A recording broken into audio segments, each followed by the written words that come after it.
Welcome back to Inside the Pastor Study Podcast. My name is Pastor Jeremy. And I'm Pastor George. And we're back here with you on a Monday, ready to dig into the things of the weekend and have these conversations that pastors tend to have throughout their week.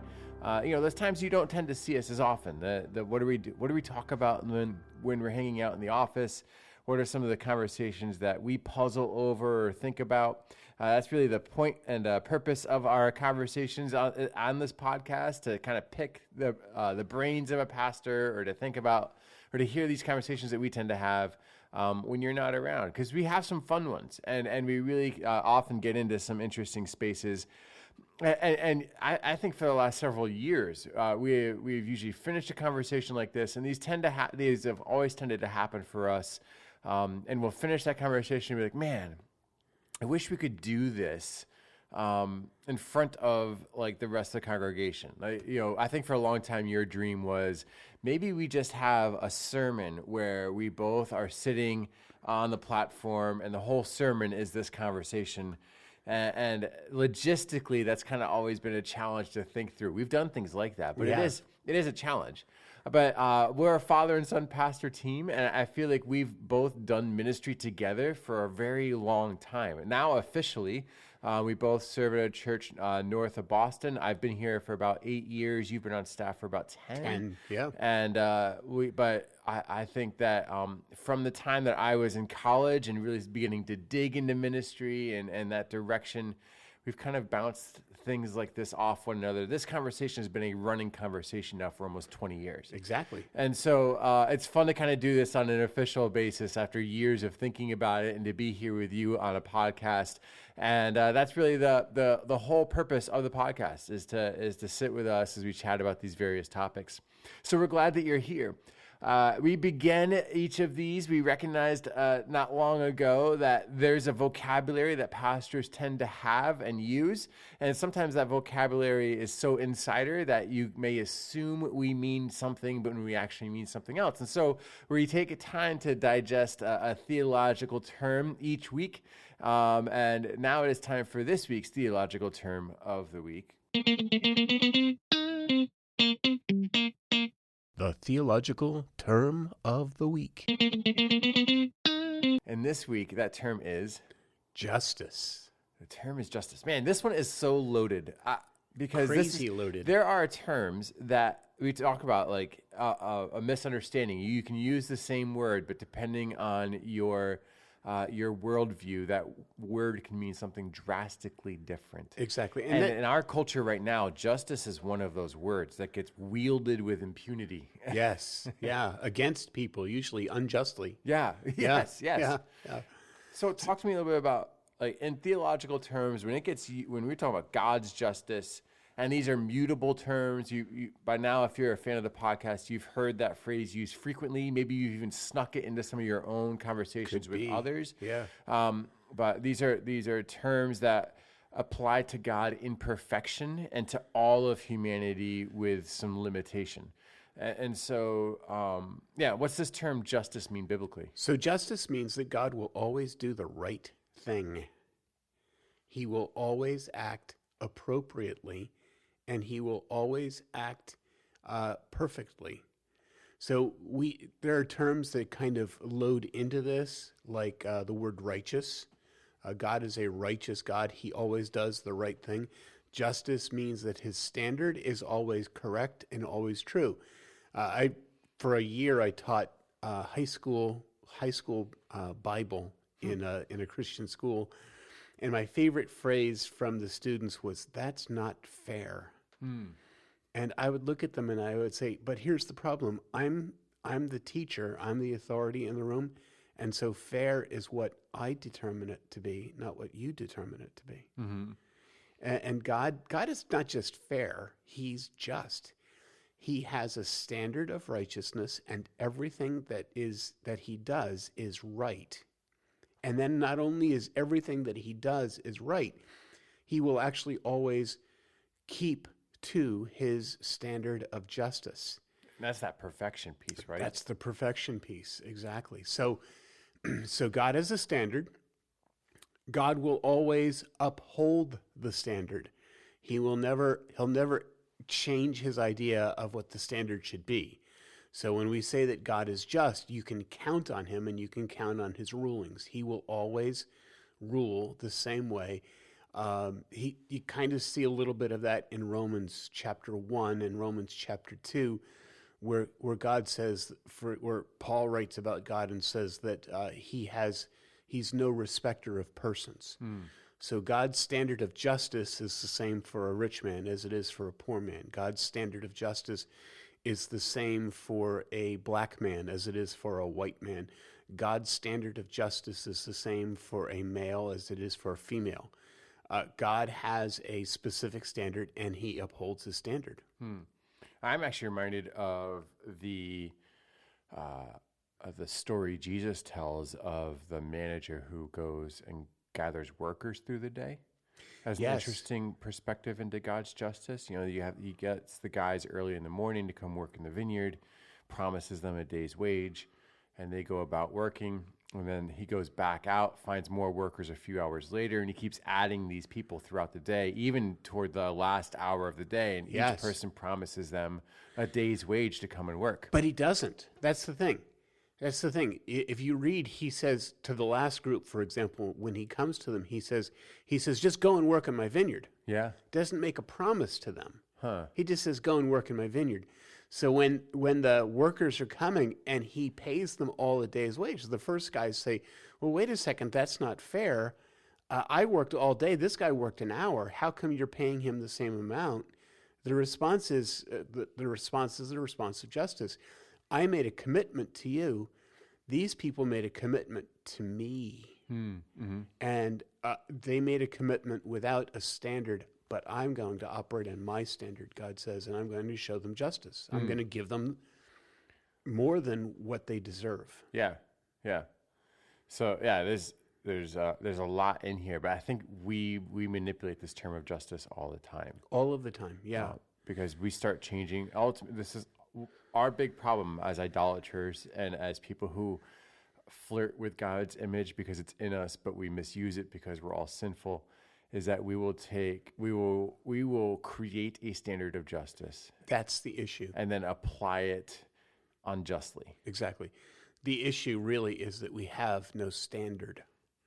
When God says he's just, he has an accurate standard by which he measures all of humanity.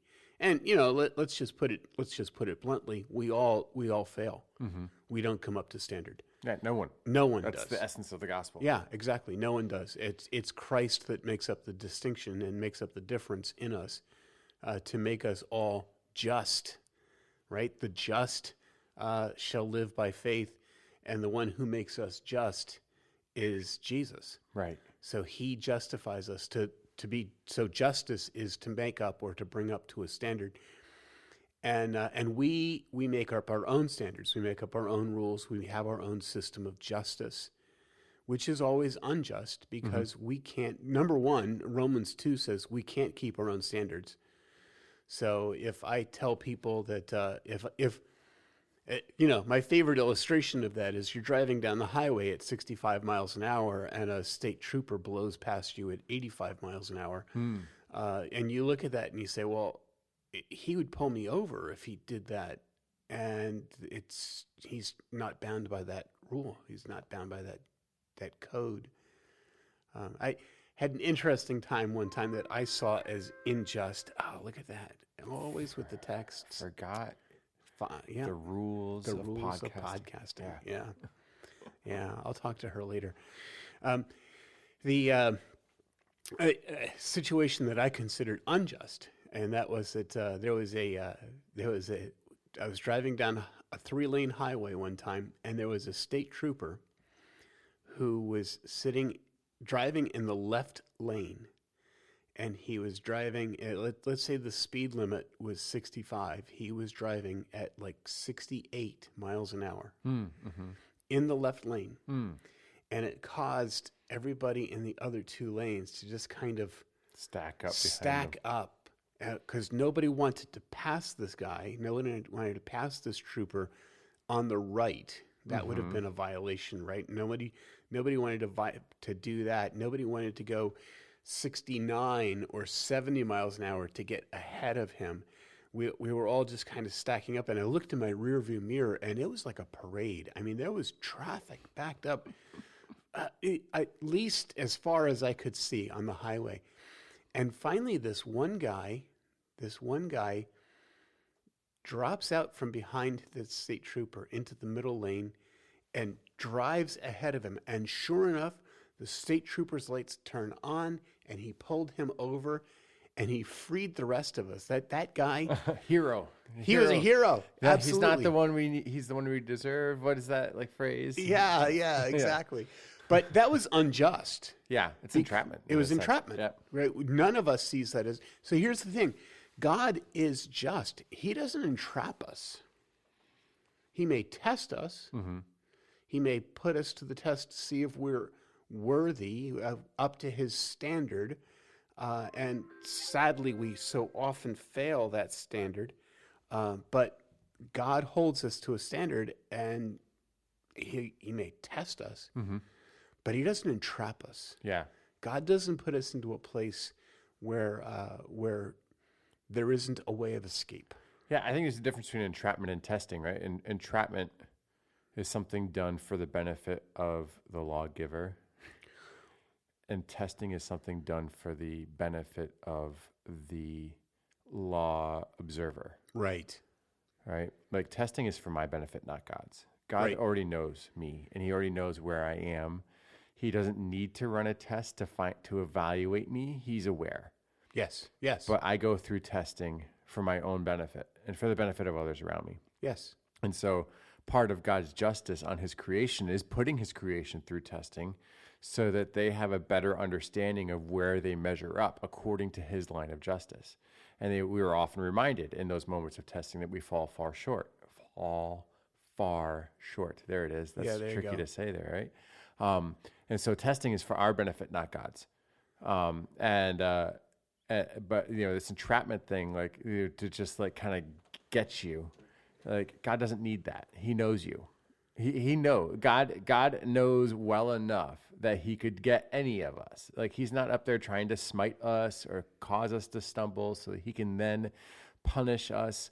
We're watching Seinfeld again because it's on Netflix out, right? And we started and now we can't stop. And we're watching the pilot episode where they finally released this pilot that they've been working on for NBC. Yes, about nothing. Yeah, and the one character, George, is saying that this clearly won't work because God doesn't want me to be successful. And I know that God doesn't want me to be successful. And they're like, well, you don't even believe in God. And he's like, well, I do when it's for stuff that's bad. And how accurate. Yeah. And that's us, right? Like we think of God in His justice as this cosmic police officer who is always there trying to trap us and get us in trouble. Yeah. God's aware of you. He knows you're a mess. He knows you don't measure up to the standard. That's why He sent Jesus. Yes. The testing is for our own benefit and our own growth and our own affirmation and confirmation.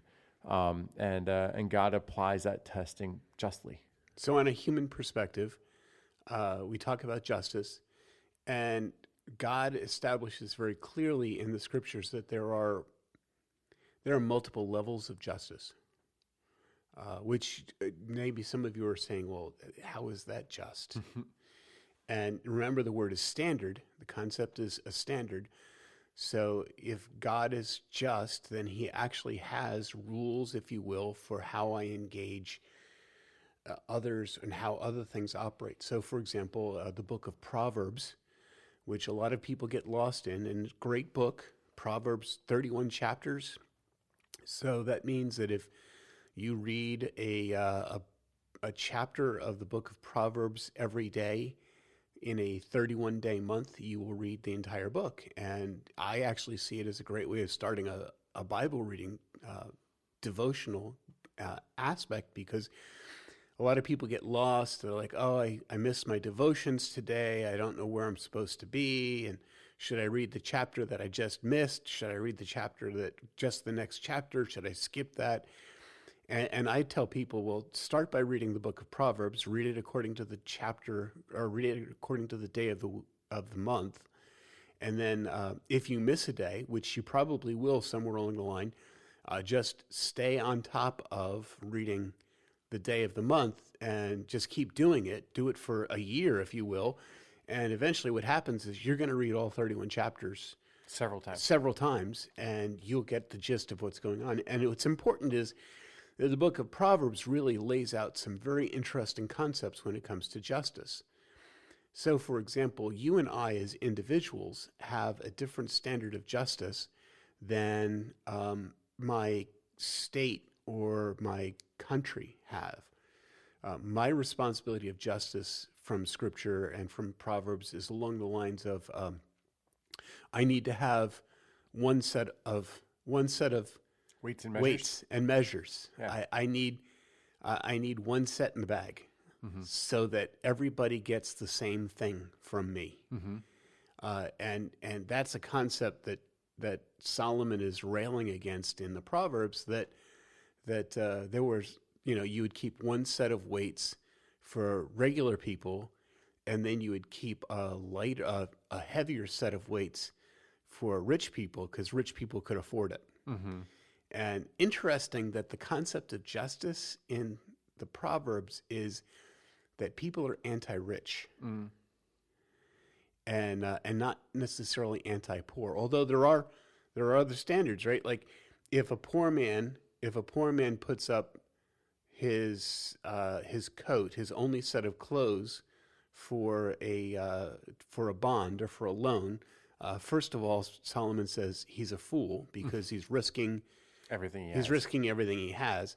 But the second thing that Solomon says is if he gives up something like that, give it back to him at the end of the day, because you have a responsibility to even the poorest of people to not take all that they have. So there's justice. There's a personal concept of justice.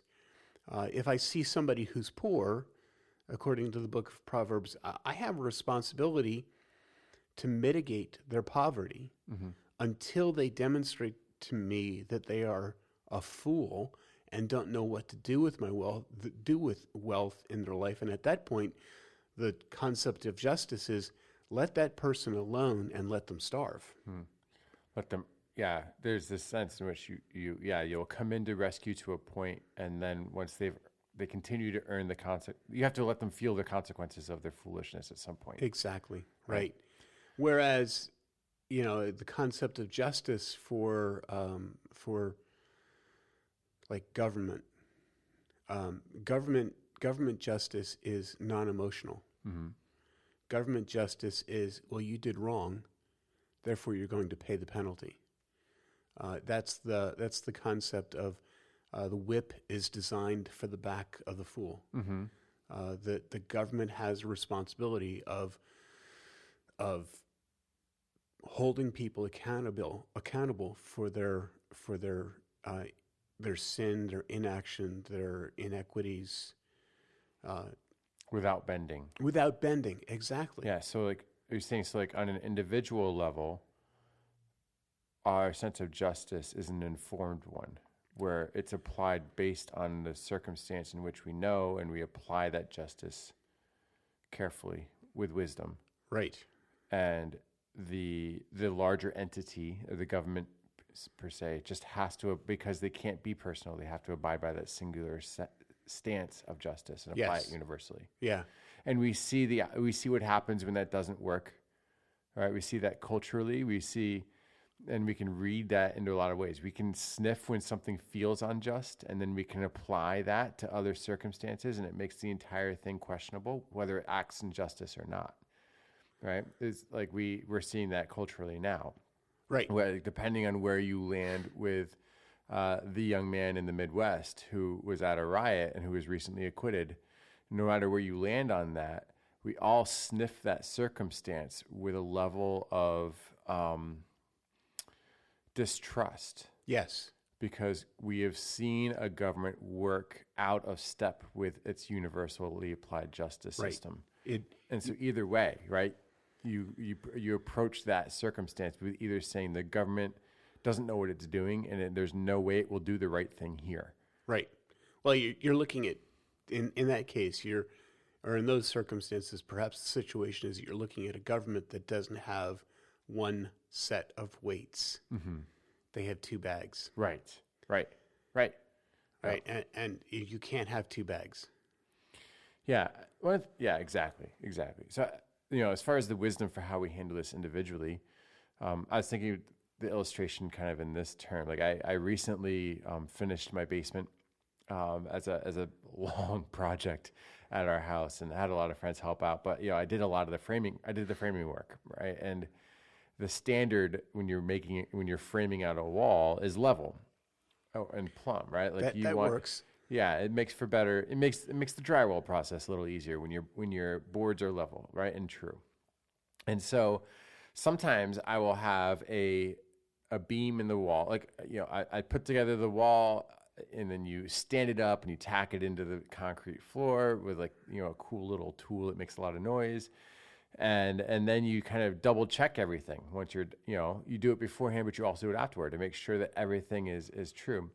And there were times where I would find, because of a bend in a board or something, that it was a little bit out. Oh. And so in those moments of it being a little bit out of standard, the answer was to take a saw and cut the nail and just tap that board into standard. Right? But there were other times where it was so out of standard and so warped that I would have to remove the board and actually cut it more in order to make it align. Right. But when I know what my standard is, that bubble's got to land between the two black lines, then I can apply justice properly to each board so that they all end up in the same space. And I think our responsibility, that personal application of justice that we send to other people, or that we give toward other people, is not to necessarily take them circumstance by circumstance and apply differing standards of justice depending on our relationship with that person or whether or not we feel bad for them. It is to look at the standard of justice that we all need to align to, and then apply differently with wisdom standards that or practices that will help that individual fall in line with the standard. Exactly. Yeah. So that's our justice role. Right. If you want a good primer on justice, then the Old Testament book of Amos. Yes, love that book. Great book. And if you want Speaking of building things, plumb lines. Yeah. Yep. So go to Amos, read Amos. That'll give you an idea of what justice looks like. One of my favorite insults in all of Scripture. Yeah. In Amos, right? Because he calls these wealthy women, yes, who offer sacrifices but don't care for the poor, as the cows of Bashan. The cows of Bashan. Yes. Yeah, it's man, yes, does not pull punches there. Yeah. In fact, he says that they recline on their silk couches, and I always have this picture of a Far Side cow sitting on a yeah. All right. Yeah. So justice is a fascinating topic, and it's definitely a huge one. But the point here is that God really creates the standard of justice, and then thankfully our God can fully and perfectly live up to his perfect standard of justice. So it's two-sided. His standard of justice is perfect, and he can perfectly abide by it. Yes. And then as humans, we all have a sense of justice. We can tell when something is out of alignment. But because we are all crooked, it's really hard to tell when something is properly aligned. Like, we need a standard outside of ourselves to come up with to come up with the actual thing. Like, we can't just look at this, going back to my wall analogy, I can't just look at the board next to the one I'm trying to try and true them both, because they could both be out of alignment. I need some sort of outward justifier that is consistent, that I can align all of the boards to. Exactly. Right. Hey, let me just do a quick additional concept, and that is you use the word vocabulary. And this is something we all need to think very carefully about as believers, and that is let's make sure that we're using words with biblical meaning rather than the meaning that the world around us wants to put on them. We're doing these theological terms of the week, and we're trying to put them into a biblical perspective. But just to be careful in your daily life, because people will use words like the word justice or the word salvation. Right. And they will trigger a response from us. Because we have one view of what that word means, but we have absolutely no idea what that person means by that word. Yeah. Yeah. So don't let it be weaponized against you. Exactly. So, if somebody says that they're pursuing justice in this world, or social justice, which kind of automatically should put your radar up. I think it's important for us as Christians to get a definition of terms. To just honestly, candidly say, you keep on using this word. I do not think you know what it means. But, yeah, that the idea of social justice, I am passionate for social justice. Yes. But from the perspective of the justifier. Yes. Right? And from a biblical perspective. And so, but I can, usually when that term is used, it's not used by somebody who has that same level of passion for God's standard.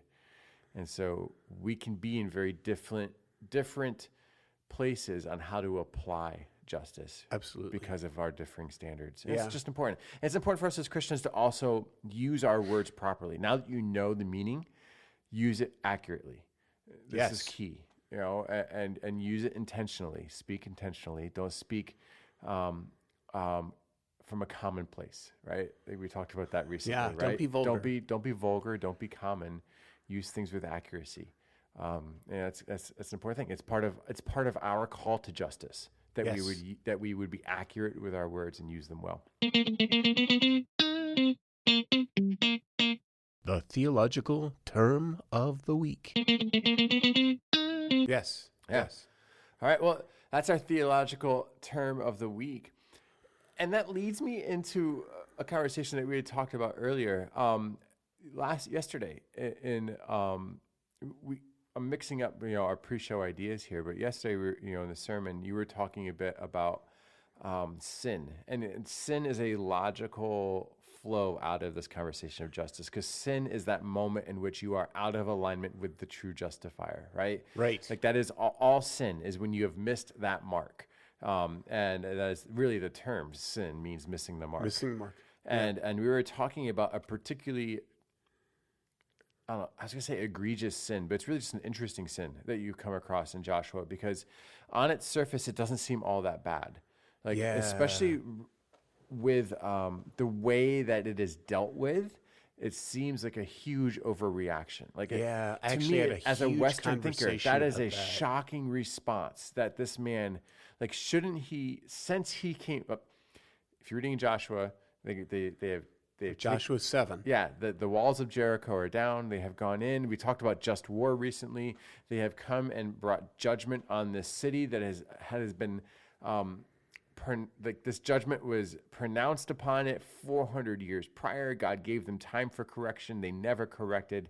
God used his people as the just response to that. So, and in the process of that, they're supposed to decimate the city, which has all kinds of different theological pieces to this, including the concept of tithe is built into this too. Right. Because they're giving this first city to God entirely. But this one guy sees a few valuable things in the process and hides them to himself. And Achan hides these things under his tent. They go on to the next city. They're embarrassed by the loss. People die.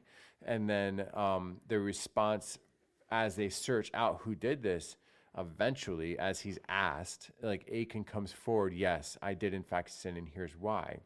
And in my modern perspective on the story, when I read Achan finally coming forward and saying, you're right, I sinned, here are the things, that's the moment where forgiveness should happen, right? That is the moment where they should say, there should be this penitent heart. He should offer these things up as a sacrifice. God should take them and they should be destroyed. And then we should all forgive Achan and we should move on. You would think. But the story doesn't go that way. It goes drastically differently. Right. And instead, you have Achan and his immediate family dead at the end of the story. Yep. Brutally so. Yes. And then the nation is purified and is able to move on. And this whole idea of sin, and especially this story about sin, feels so extreme to me. But at the same time, I think it gives us a better picture on what God feels about sin than maybe some other stories. Isn't it? You use the word extreme. Yeah. And I think that that's the character. We don't see sin as extreme. I agree. And I think some of that is because we are so grace-oriented. Right. So I made the comment yesterday that, Israel at the time has 632,000 soldiers, and 631,999 do the right thing. Yeah. And the focus isn't on the 631,999. It's on this one. And I made the analogy that when you are a fine-tuned machine, there is a level of precision that is just expected of you. Mm-hmm. I think that what God is doing in the book of Joshua and in Israel at the time is that he is fine-tuning them. He's seeing them as precision. He's seeing them as walking with God in a very, very close place. And I think that because of that sin, that one little sin that we think of as a little sin, it's grievous because God is expecting some precision. Yeah, I recently bought an old Jeep. Yes, you did. And my dream car, and which is not a precise tool per se, right? It's not It's like more like a sledgehammer. Yeah, it's like an old Ferrari or something. Like it's an old Jeep. But with that Jeep, the guy who sold to me also sold it with a second motor. And I have this motor in the garage.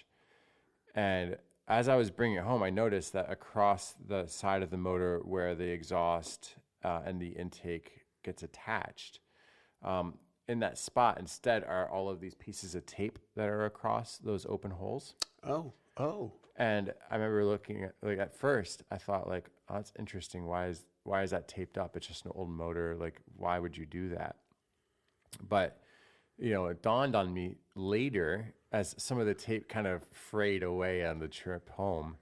I was like, the reason that's there is because if anything gets through that hole into the motor and then I install the motor into my Jeep, I will ruin the motor. Right? Because let it in. Even though this is not a high-end instrument, this engine. It's just an old, this one is an old Chrysler engine. So definitely not precision, but, it's, this old, like, they're renowned for their durability, but if a contaminant that's big enough gets into that hole, it destroys the whole engine, right? And is that a sense of what's going on here? And you're not even talking about a major contaminant. Right. It could be something very, very small. Like it could just be like a piece of mouse poop. Yes. Right? Like it could be something small. Yeah. Here, and that would really, really mess things up. Yep, absolutely. And again, I think this is the issue with Israel at this point, right? Like when you have only one person out of more than 500,000 people who chooses to sin, it becomes very obvious. And so the response has to be very firm. But even still, like I think about post Joshua, you get into Judges. Right? It's the exact opposite. Like it's so bad that the one person who's good stands out. Right. But see, that's the thing. And God doesn't stone. It's just this whole story is hard. Yeah. So that's the thing, though. I think that there's kind of a beginning and an ending perspective on that. As Israel's coming out of the land, and they build a tabernacle, and God says, "Here's how you're going to honor me in this tabernacle. You're going to come in the morning, and you're going to say prayers, burning some incense, and in the evening you're going to come in burning some incense, and that's the only time you're coming in here." Mm-hmm. And like a week later, 2 weeks later, short time later, Aaron's two sons, Nadab and Abihu, decide that they're going to go in at lunchtime and make incense. And God says, nope, this is not on my list. Bam! Yeah. Slaughters the two of them. Yeah. And then holds Aaron accountable by saying, Aaron, don't you dare mourn for your sons. They did the wrong thing. Yeah. You can't mourn for them. You can't touch them. You can't see them. You're holy to me. Your sons did the wrong thing. I held them accountable. Yeah. I think it's because it's a beginning moment. It's kind of like when we first started playing golf. Mm-hmm. There was, there's a specific way you're supposed to hold your golf club. You're supposed and the key fingers, right, are your thumb and index finger on each hand, with a little bit of pressure from your pinky. Mm-hmm. Mm-hmm. And you're just supposed to hold that club in gentleness, if you will, and feel the club as it swings through your hand. And the worst thing you could do is grab that golf club like a baseball bat and wrap it into the palm of your hand and try and hit the ball, because you're not going to feel the ball. Mm-hmm. You're not going to hit the ball right. And it's hard to break that habit of how you're gripping your club. And it's hard to get the feel of just pinching it with your pinky and forefinger, or with your thumb and forefinger. And I do this, by the way, with better illustration, because I'm a terrible golfer. I hold a knife, a kitchen knife. This is my bailiwick. Okay, Mm-hmm. Mm-hmm. I I hold a kitchen knife. I use the pinch method, and I'll pinch the blade just above the tine, and I'll hold the back of the knife with my pinky, and I chop. Mm-hmm. And you slice. People don't get this when you're using a knife. It's better to slide the knife forward than it is to pull it backward. We're Mm-hmm. also we have this idea that we're supposed to pull it backward, and I'll see people in kitchens. Yeah, you can instantly tell the difference between somebody who knows how to wield a knife and somebody who doesn't. Absolutely. And it's Yeah. like, how do I retrain this person? Right. You also and then you have because of that, just that one, when you know how to use the tool properly, you can probably guess how good of a cook that person is. Yeah. Right? And there may be it's at least going to tint your view of that person as a cook. Absolutely. And it all begins with the knife work, and it all begins with who taught this person how to use a knife. And now, how do I untrain their bad stuff and put in the good stuff? Mm-hmm. And that's the harsh lesson. How do I take the bad habits out of their life? Mm-hmm. So imagine if God had allowed Achan to get away with this at Jericho. Right. First of all, he would have violated his own standard of justice. Right, which he can't do. Which he cannot do. Somebody has to pay the price. Unfortunately, there are 36 men in Israel. Right, and when you bring who them are into killed. perspective, the punishment of Achan makes more sense, I think. Yeah. Right? This man is directly responsible for the deaths of 36 people. They are the first Israeli soldiers to die in over 3 conflicts where they've had. They beat Og and they beat Sidon. Both of those guys without a single loss. There's not a single loss in Jericho. Mm-hmm. And yet because of Achan, 36 men die in the attack on Ai, which was a smaller city. Mm-hmm. And then you have this aspect of it too. You have Achan, who has seen God do amazing, amazing stuff. Right, he's been in the front row for all of this. Right? And you have Rahab now, who's part of the Israeli camp, who, without seeing God actually work in her life, but seeing God observed in other people's lives, has said, I want that God to be my God. Mm-hmm. And she's left her city, she's left everything to follow God. And then we have Achan, who has no faith whatsoever and says, God's not going to miss this. Mm-hmm. What is God going to do with this suit from Shinar? Right. And I think that's the other aspect of it too, and that is that God can't just let people get away with stuff. That's not just. Mm-hmm. So he has to hold Achan accountable. So then what do you do with the people who seem to get away with stuff? I think you see some of that in David in the Psalms, because David struggles with that. Uh-huh. He struggles with God. Why is it that the wicked seem to do so well? I remember reading that chapter in the early Miami Vice days. Okay. Okay, so this is back when I was like in high school and watching Miami Vice on TV and watching these guys. The whole aspect of Miami Vice is drug dealers in Miami with these two dudes who somehow as policemen still have cigarette boats and stuff like that. But yeah, and you see the lifestyle of these drug kingpins in this television show, Miami Vice.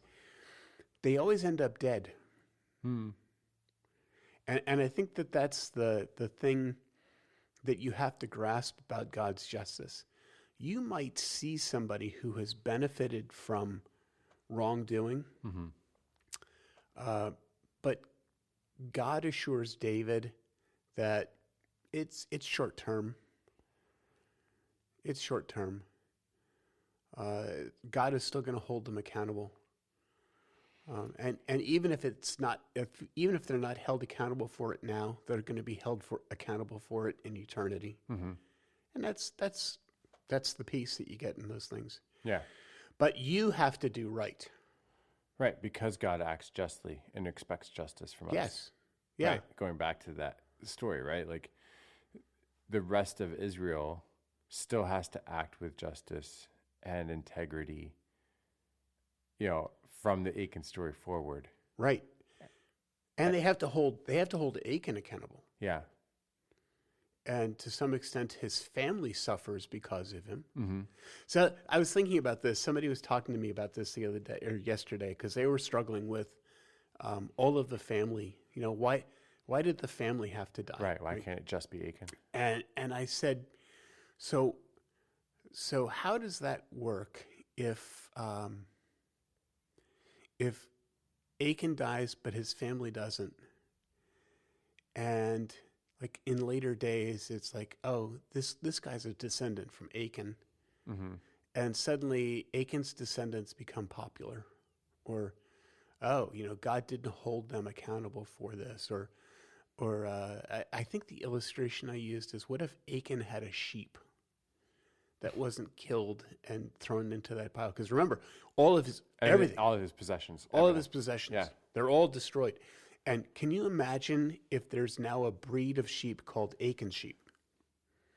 Because this sheep had been a descendant of Achan's flock, and now Achan's name is associated with this maybe a sheep that has a specific type of wool. God wiped his name out. Yeah. So here's what is interesting to me.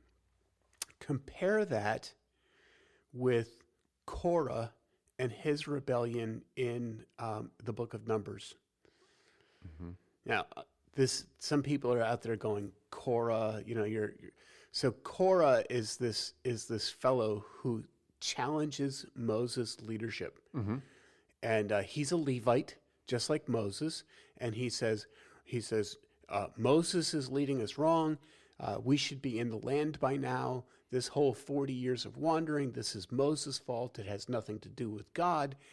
And Korah establishes a rebellion. And in that rebellion, God holds Korah accountable. And this is a pretty crazy moment in the book of Numbers, Mm-hmm. because what God does is he has Moses say to all of the people, you can either identify with Korah or you can identify with me, and here's what you need to do. If you do not want to be part of what Korah is doing, come and stand with me. Mm-hmm. And line in the sand moment, right? exactly, Yeah. exactly.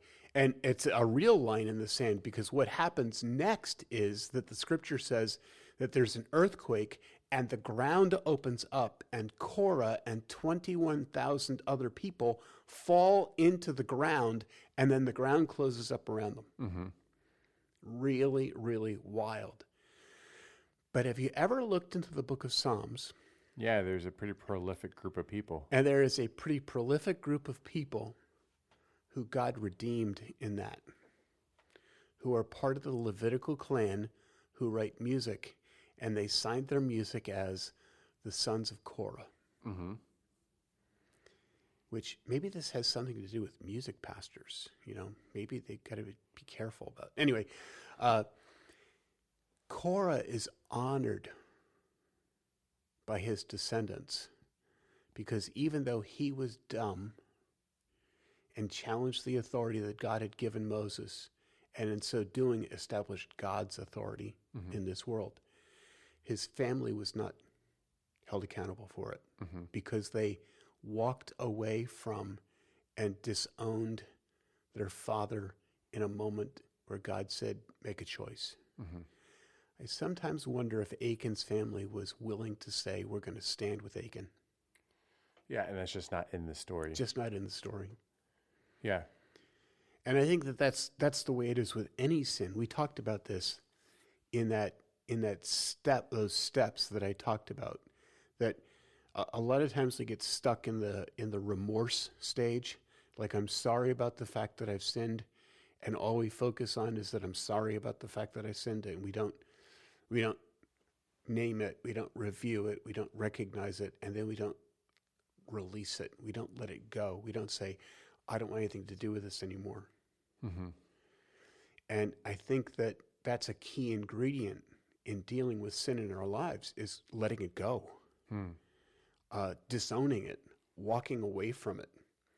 What Israel did on that day when they stoned Achan, burned everything with fire, and then piled up more rocks on top of the rocks that they had piled up on top of the rocks, is they said, we don't want anything to do with this sin. And we don't want anything to do with this thing that's going to take us away from the direction that we're supposed to go in. And that's what we miss. We get so caught up with, why would God hold Israel accountable for the sin of one man? Well, God is just. He's going to hold us all accountable for our sin. Right. For every sin. Right. When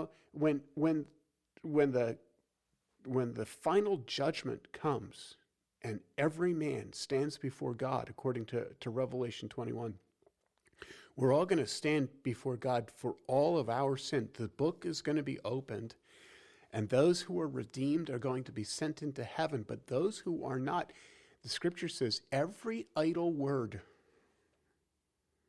is going to be held accountable for. God, and so that's why it's significant. You have Achan moments in your life. You got to let them go. You got to walk away from it. Yeah.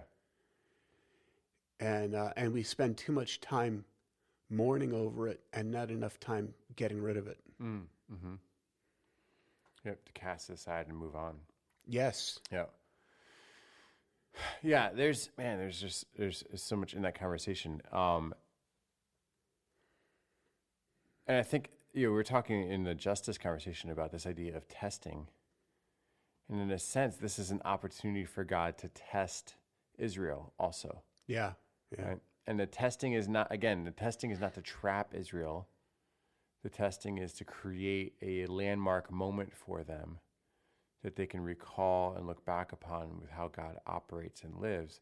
It's also a way for them to decide. Like, Joshua and the Israelites have to decide to punish Achan on God's behalf in this circumstance. Yeah, what if they had all just said, this is not a moment where God opens the ground. No, that's right. I mean, what if they had just said, oh, it's just a suit. It's just... Yeah, do you feel bad, Achan? Can we burn that now? Can we just move that over into the tabernacle and just forget that this happened? Yeah. Yeah. And you're right. It's a test. It's an opportunity for Israel to say, are we truly going to believe God? Mm-hmm. And here's God saying, I want you to hold this man accountable. And I mean, he's like, give glory to God, Joshua says. And he says, yep, I did it. Mm-hmm. I did it. And at that point, we've got a lot of people who, I'm sure, even in Israel, because we have it in evangelical Christianity, are like, oh, isn't that wonderful? Yeah. He It's all better now. confessed it. Yeah.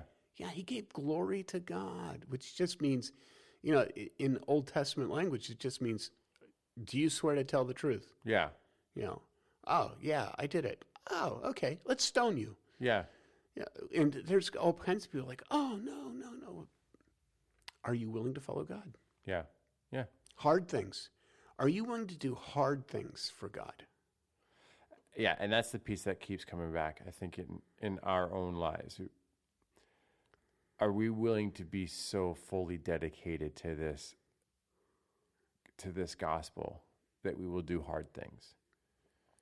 I was teaching our youth group students recently about, we were teaching through the story in Luke where Peter and James and John leave the family business to follow him.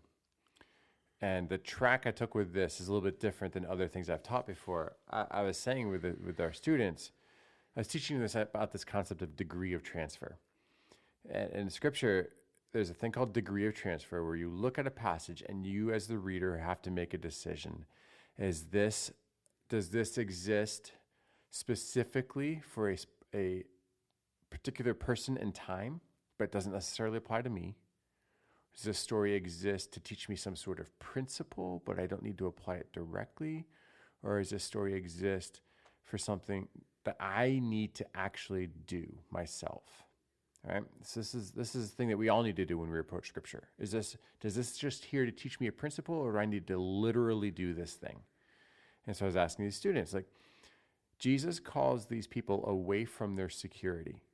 James and John, likely, their dad Zebedee is probably a really wealthy guy. I was talking about how he's like the guy who owns the fishing company that does like charters and like has multiple boats, and like his name is on everything, like Zebedee's Fish. When you go to the market, like based on where he lives in town, the people he knows, Zebedee's probably pretty wealthy. Long John Zebedee. Yeah. And then Peter is kind of the opposite, right? Like we know he's got a family because his mother-in-law has just been healed like a few verses earlier. And he's kind of like this blue collar guy who runs his own construction truck, right? And it's just like, he's like the handyman guy who's saved up, finally has his own boat. And like, that's kind of the sense we get from, but both of them need to leave something really big, substantial behind to follow Jesus. Like they've got this plan, they have this stability, they have people that rely on them. And, James and John are at this point where they're running a business. Their dad's probably at that space where he needs to be taken care of by their work.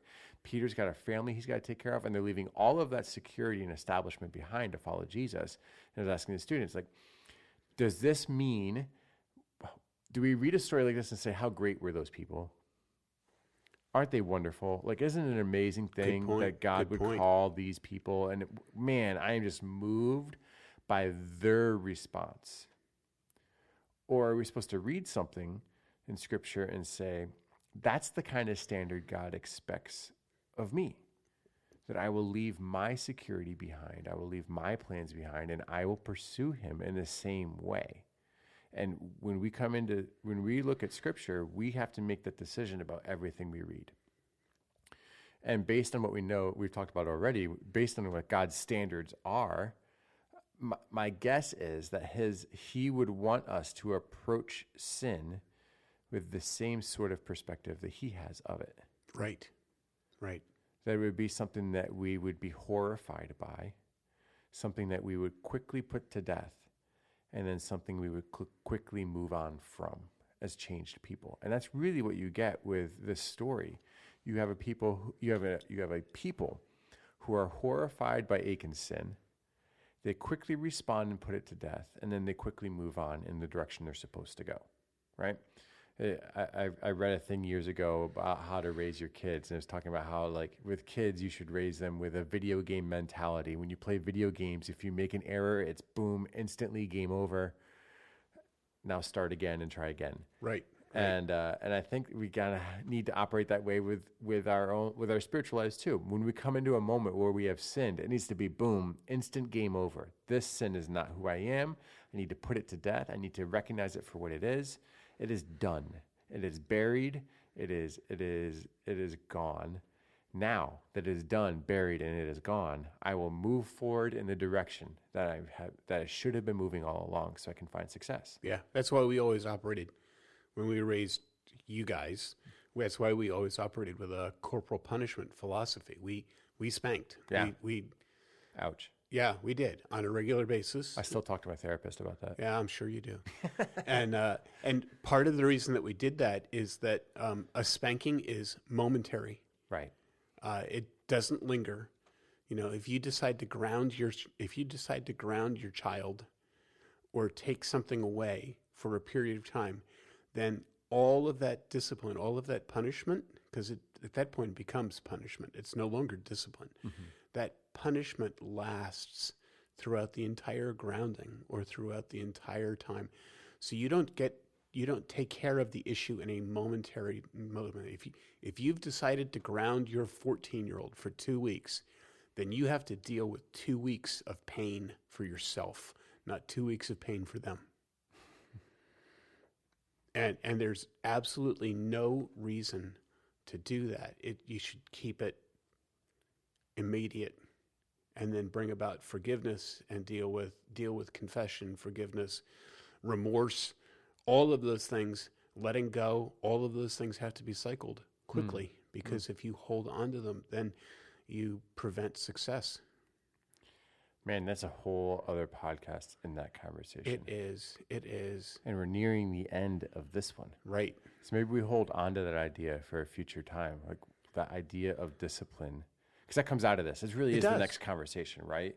Like and with discipline, I think of discipline in terms of punishment, but then there's also discipline in terms of creating a pattern of change. Right. Right? And maybe we tease that out a bit the next time we gather. Okay. Which is going to be a little... Yeah, so this is good, right? So warning, right? I'm away over the weekend. We're approaching United States Thanksgiving holiday this week. That's going to be in a few days for us. I have a tradition that I've established with some friends where I go to the farm and I hunt over this weekend. In pursuit of Bambi. Yeah, his dad. I go after Bambi's father usually. Okay. Yeah. Is it weird that Bambi is a male, but we've normally named girls Bambi? I don't know any Just Bambis. That's like a thing from the 70s. I guess. Yeah, so I'll be away. I'll be away next Monday, but when you get back from the trip, we'll record again, and maybe we'll hit this topic a little more in depth, talk about this concept of discipline and what do we do with that, because it's a place we're not going to be able to go in our sermon series. We're moving into our Advent time, but it is kind of this logical next step in the conversation of pursuing success, is creating discipline out of punishment, perhaps. And so maybe we can walk into that a little bit more next time we're together. That sounds good to me. All right. Well, thanks for joining us. We hope that you and your family have a wonderful Thanksgiving if you celebrate it. And guess what? If you don't celebrate it officially, celebrate it unofficially.